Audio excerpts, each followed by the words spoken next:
مضامین قرآنی افضل مشکات کی زبانی پارہ نمبر 13۔ قرآن کریم کے 13ویں پارے کی ابتدا وما ابرئ نفسی کے الفاظ سے ہوتی ہے۔ 13واں پارہ سورہ یوسف، سورہ الرعد، سورہ ابراہیم اور سورۃ الحجر کی آیات بینات پر مشتمل ہے۔ 13ویں پارے کی ابتدا میں حضرت یوسف علیہ السلام کا قصہ جاری ہے۔ عزیز مصر نے جب آپ کی خصوصیات کو دیکھا تو آپ کو پہلے تو اپنے مصاحب خاص میں شامل کیا اور پھر جلد ہی آپ کو پوری مملکت کی ذمہ داری سونپ دی، اور یوں آپ عزیز مصر کے عہدے پر متمکن ہوئے۔ ادھر آپ کے بھائی آپ کے دربار میں غلہ حاصل کرنے کے لیے حاضر ہوئے۔ انہوں نے تو آپ کو نہ پہچانا، مگر آپ نے انہیں پہچان لیا اور ان سے کہا کہ اگلی مرتبہ آؤ تو اپنے بھائی بنیامین کو بھی ساتھ لانا۔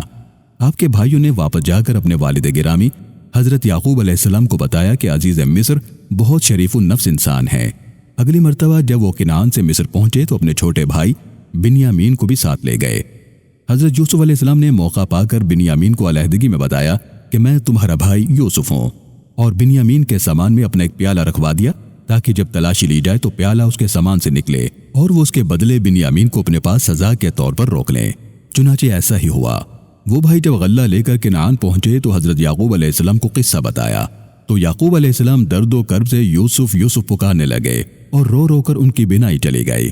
پھر جب تیسری مرتبہ آپ کے بھائی غلہ لینے آئے تو آپ نے ان کو بتایا کہ میں یوسف ہوں، تو وہ بہت شرمندہ ہوئے، مگر یوسف علیہ السلام نے ان سے کہا کہ جاؤ، تم پر کوئی گرفت نہیں، اللہ تعالیٰ تمہیں معاف کرے، جاؤ میری یہ قمیض لے جاؤ اور اسے میرے ابا کے چہرے پہ لگاؤ، ان کی بینائی لوٹ آئے گی، ان سب کو لے کر میرے پاس آؤ۔ پھر وہ وقت آیا جب آپ کا خواب پورا ہوا۔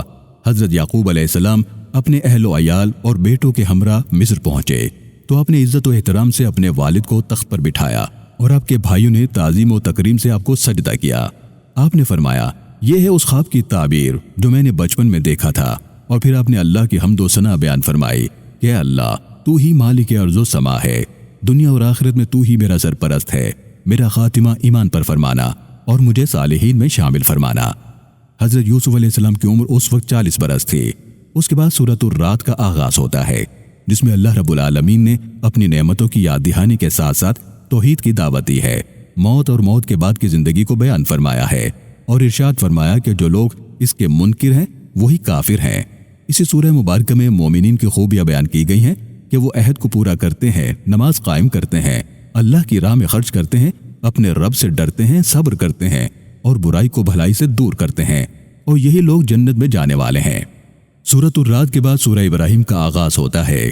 اس سورت میں اللہ رب العالمین نے آپ صلی اللہ علیہ وسلم کو مخاطب کیا اور فرمایا کہ اے محمد صلی اللہ علیہ وسلم، ہم نے آپ کو قرآن عطا فرمایا کہ آپ لوگوں کو اندھیروں سے نکال کر اللہ کی طرف لاؤ۔ اس سے پہلے بھی اللہ رب العالمین نے مختلف انبیاء اور رسل کو بھیجا کہ وہ لوگوں کو اس کا پیغام پہنچائیں۔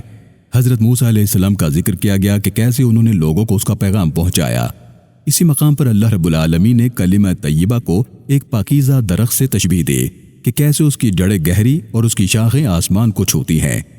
اسی سورہ مبارکہ میں اللہ رب العالمین نے زمین و آسمان اور آفاق میں اپنی نشانیوں کا ذکر فرمایا ہے کہ یہ عقل والوں کے لیے نشانیاں ہیں۔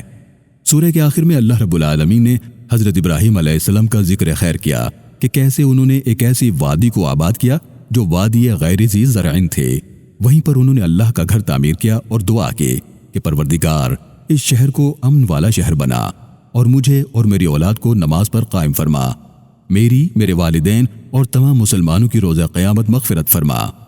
پارے کے بالکل آخر میں سورۃ الحجر کا آغاز ہوتا ہے جس میں اللہ رب العالمین یہ فرماتا ہے کہ یہ اس قرآن اور کتاب کی آیات ہیں جو روشن اور واضح ہیں۔